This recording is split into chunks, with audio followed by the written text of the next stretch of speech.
قل يا عبادي الذين أسرفوا على أنفسهم لا تقنطوا من رحمة الله إن الله يغفر الذنوب جميعا إنه هو الغفور الرحيم وأنيبوا إلى ربكم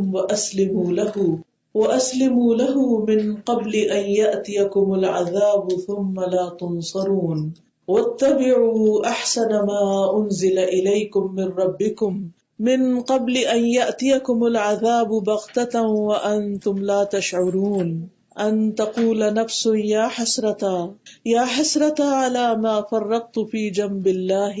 وإن كنت لمن الساخرين أو تقول لو أن الله هداني لكنت من المتقين أو تقول حين ترى العذاب لو أن لي كرة فأكون من المحسنين بلى قد جاءتك آياتي فكذبت بها واستكبرت وكنت من الكافرين ويوم القيامة ترى الذين كذبوا على الله وجوههم مسودة أليس في جهنم مثوى للمتكبرين وينجي الله الذين اتقوا بمفازتهم لا يمسهم السوء ولا هم يحزنون الله خالق كل شيء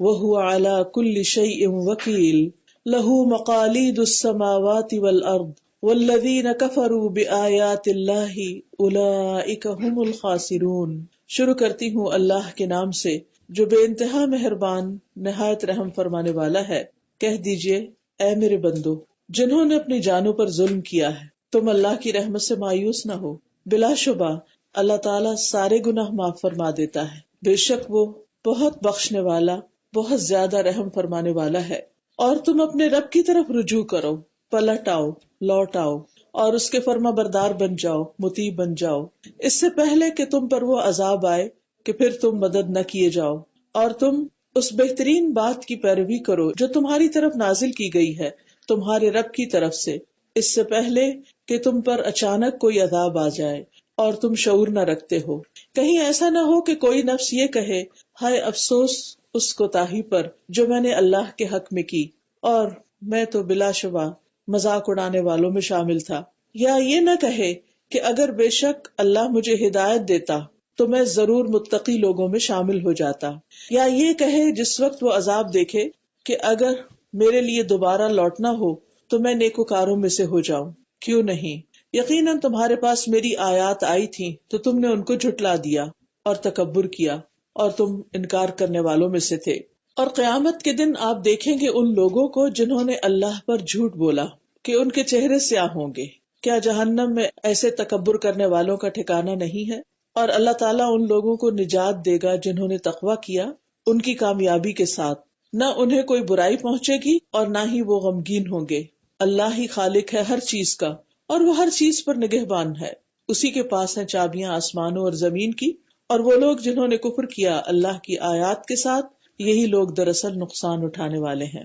معزز خواتین، اس وقت میں نے آپ کے سامنے سورۃ الزمر کی کچھ آیات رکھی ہیں۔ اللہ سبحانہ وتعالی نبی صلی اللہ علیہ وسلم کو فرما رہے ہیں قل، آپ کہہ دیجئے، آپ بتا دیجئے۔ اور نبی صلی اللہ علیہ وسلم کے بعد یہ ہر اس شخص کے لیے حکم ہے جو دوسروں کو اللہ کا پیغام پہنچائے کہ وہ لوگوں تک یہ بات پہنچا دے، لوگوں کو اس بات کی خبر دے دے، کس بات کی؟ کہ اللہ سبحانہ وتعالی ان لوگوں کو جو اس کی نافرمانی کرتے ہیں یا حد سے بڑھ جاتے ہیں، گناہوں کا ارتکاب کرتے ہیں، وہ غلط کام کرنے کے بعد پریشان نہ ہوں، مایوس نہ ہوں، کیونکہ اللہ تعالیٰ کا فضل و کرم بہت وسیع ہے، اللہ کی رحمت بہت عام ہے۔ جو شخص اس کی طرف رجوع کرتا ہے، پلٹ آتا ہے، تو اللہ سبحانہ وتعالیٰ اس کو معاف کر دیتا ہے۔ لیکن یہ پلٹنا اس وقت ہو جب پلٹنے کا ٹائم ہے۔ اگر وہ وقت گزر گیا جس میں توبہ قبول ہوتی ہے تو اس کے بعد پھر چانس ختم ہو جائے گا۔ ہم دیکھتے ہیں کہ اللہ سبحانہ تعالیٰ نے آدم علیہ السلام کو پیدا کیا،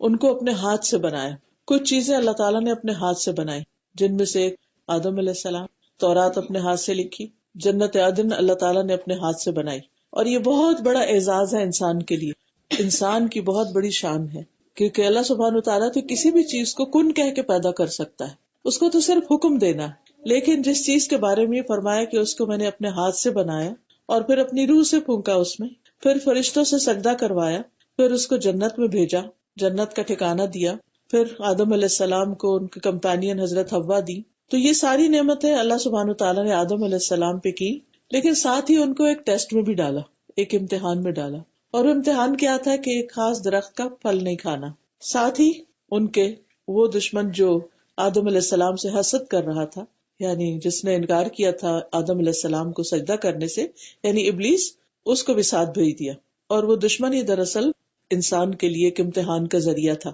اب یہ ہوا کہ اس دشمن نے مسلسل کوشش کر کے بار بار وسوسے ڈال کر آدم علیہ السلام کو اللہ تعالیٰ کی نافرمانی پر آمادہ کر لیا، اور ساری جنت چھوڑ کر وہ بھی اس درخت کا پھل کھانے لگے، یا پھل کھا لیا انہوں نے جس سے اللہ تعالیٰ نے روکا تھا. اس کے بعد اللہ سبحانہ تعالیٰ نے ان سے جنت کا لباس اتروا دیا، یعنی لے لیا واپس. اب آدم علیہ السلام کو بہت پریشانی ہوئی، کیونکہ ان کا ارادہ نہیں تھا اس کا پھل کھانے کا، کیونکہ اللہ تعالیٰ نے منع کیا تھا تو وہ یہ چاہتے نہیں تھے، لیکن ان سے بھول ہو گئی. اور بغیر ارادے کے بھول سے اگر کوئی شخص غلطی کر لیتا ہے تو اللہ سبحانہ تعالیٰ اس کو معاف کر دیتے ہیں. تو اس ندامت اور شرمندگی کی وجہ سے انہوں نے اللہ سبحانہ تعالیٰ سے جو توبہ کرنے کے کلمات سیکھے، ربنا ظلمنا انفسنا وان لم تغفر لنا وترحمنا لنکونن من الخاسرین، جب انہوں نے اللہ تعالیٰ کی طرف رجوع کیا، پلٹے، تو اللہ تعالیٰ نے ان کی توبہ قبول کر لی، اور اس کے بعد انہیں دنیا میں اتار دیا گیا. اور پھر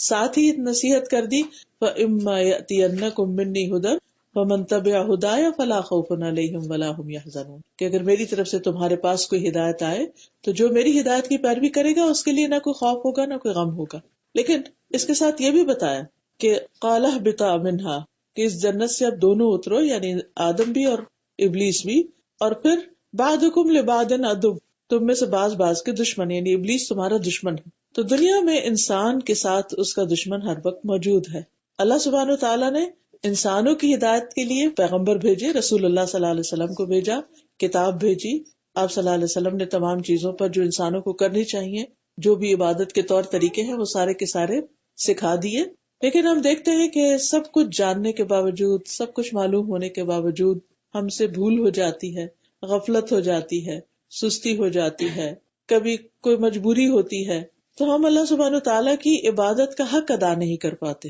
جس کا ہم میں سے ہر ایک کو کسی نہ کسی درجے پر ضرور گلٹ رہتا ہے. مثلاً ایک شخص نماز نہیں پڑھتا تو اس کے دل میں یہ ضرور چبھن ہوتی ہے کہ میں کیوں نہیں پڑھ رہا، مجھے پڑھنی چاہیے. یا پڑھتا ہے تو لیٹ پڑھتا ہے تو اس کو تکلیف ہوتی ہے کہ میں کیوں لیٹ پڑھتا ہوں، مجھے وقت پر پڑھنی چاہیے. جو وقت پر پڑھتا ہے ہو سکتا ہے اس کو اس بات کا گلٹ ہو کہ میں پوری خشوع اور توجہ کے ساتھ کیوں نہیں پڑھتا، مجھے اچھی طرح نماز پڑھنی چاہیے. تو ہر شخص جو کسی بھی درجے پر ہے وہ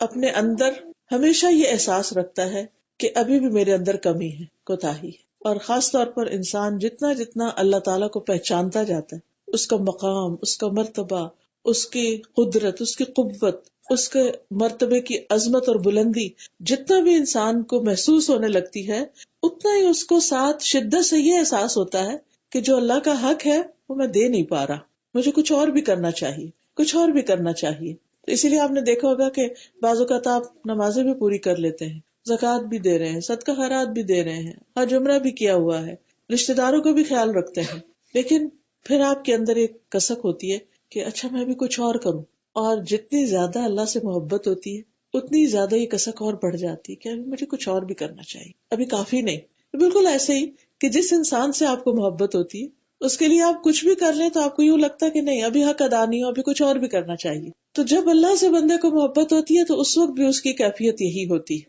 لیکن اس ساری چیز کے باوجود انسان سے غلطیاں بھی ہو جاتی ہیں. جہاں وہ نیکی کی طرف دوڑنا چاہتا ہے وہاں اس سے کچھ نہ کچھ کوتاہیاں بھی ہو جاتی. ایسے میں پھر شیطان انسان کو یہ بہکاتا ہے، دیکھو اتنی غلطیاں تم سے ہو گئی، اتنے گناہ ہو گئے، اب تمہاری تو معافی ہونی نہیں، لہٰذا دنیا میں خوب انجوائے کرو، اپنی مرضی کے مطابق جیو، جب آخرت آئے گی دیکھی جائے گی کیا ہوتا. اور اس طرح وہ انسان کو اللہ کی طرف پلٹنے نہیں دیتا.